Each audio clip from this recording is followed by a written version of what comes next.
Hello, I'm Ted Barty from the Ted Barty Acting Studio in New York City, and welcome to my channel. I'll be discussing acting and also films, and I'll be answering your questions. In fact, I had a question come through from a subscriber.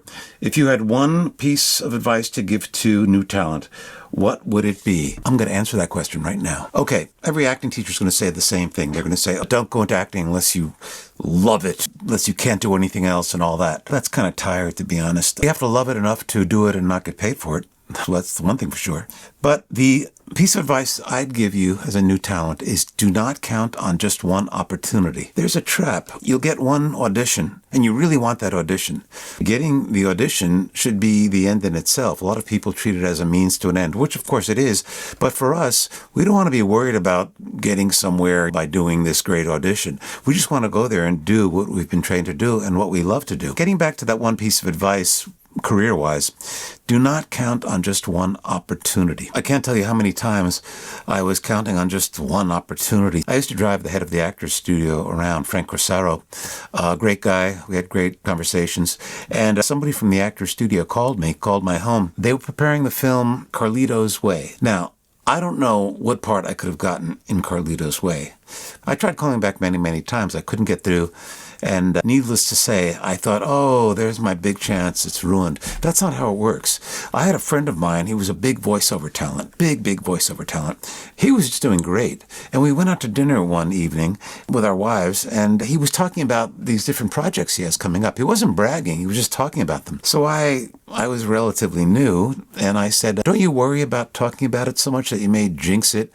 And he said, half the fun is talking about it. And he wasn't boasting. Don't get me wrong. He was not boasting. And so by having so many things going on, so many logs in the fire, it takes a lot of the pressure off you. You don't just count on that one big event. So my biggest advice to you, to new talent, is make sure you have many opportunities going on.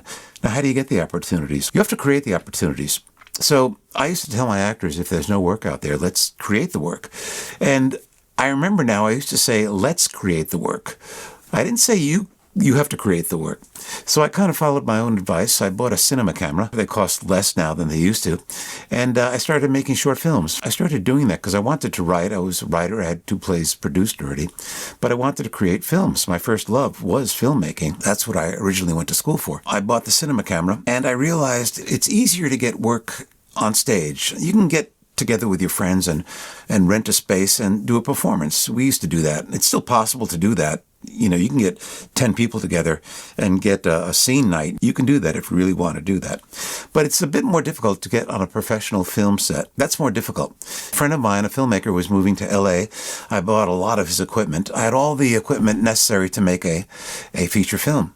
So I decided to write and create these short films. I started an anthology series called America Redacted, which you can see on our YouTube channel on one of the playlists here at ACT NYC. So by doing that, I could also instruct the actors, because in my studios, I had a theater studio. I had a 45-seat equity-approved theater at one point in my teaching studio. And yeah, I could do performances there. We could do equity-approved performances, equity showcases. But to do a film, that was something I wasn't able to get the actors to really know what that's like, to know what it's like to be on a set, to know what happens when you have a distance shot, to know when you're doing a walk and talk, which is a common shot. So I decided to start making these short films.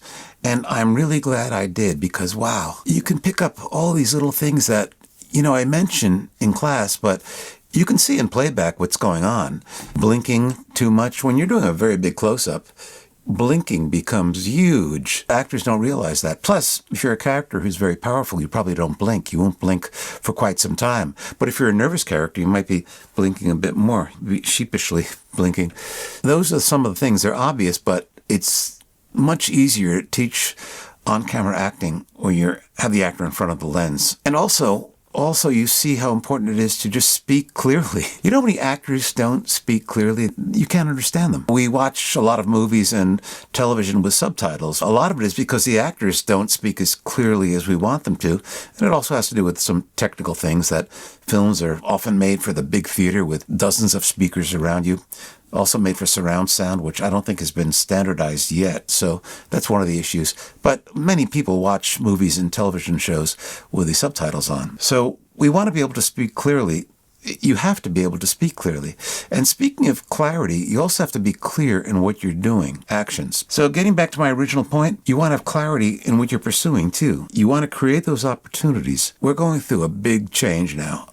We're in a state of flux. In the old days, we used to send out our snail mail, send our photos, postcards were available, let people know what we're doing. It's not like that anymore. Emails, pay to be seen. Unfortunately, that's what's going on also. In the old days, casting directors and talent agents would come out to see new talent. They would go to plays, small showcases. But today, often they're going to come to see you in a scene night, or they'll do a workshop, a seminar, because it's a violation of Rule 11, I believe, of the SAG-AFTRA rules.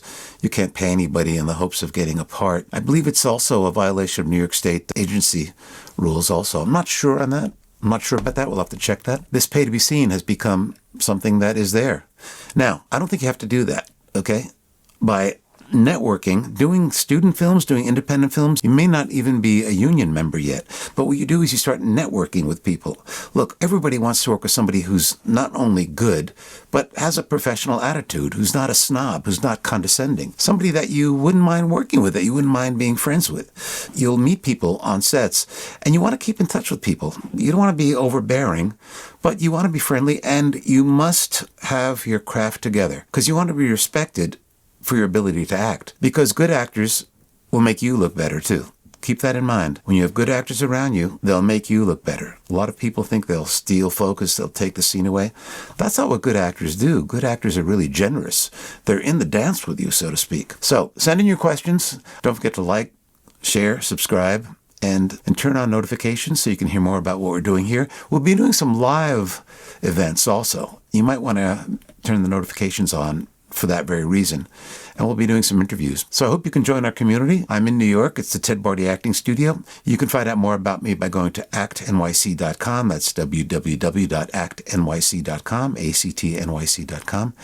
And send in your questions. I'm happy to answer them, and I hope to give back to the acting community too. Talk to you soon, and keep the faith and stay creative.